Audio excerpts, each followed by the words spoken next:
Exam எப்படிடா எழுதுன? Question paper எவ்வளவு டஃப் தெரியுமா? ஸ்கூல் ஹிஸ்டரி 20 வருஷ ஹிஸ்டரி.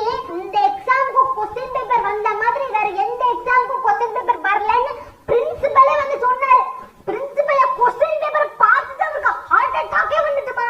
சரி நீ எப்படி எழுதுன? மா மிஸ் क्वेश्चन பேப்பர்லாம் பார்த்துட்டு ஐயோ இப்படி ஒரு क्वेश्चन பேப்பரான பக்கத்து கிளாஸ்க்கு போறாங்க 8th கிளாஸ்க்கு போறாங்க எல்லா மிஸ்ஸும் சேர்ந்து எப்படிதான் அந்த பிள்ளை எழுத போதான்னு ஒரே அலப்புறமா. நீ பாஸ் ஆகவே மாட்டியா? நான் சொல்றத முழுசா கேளுங்கம்மா.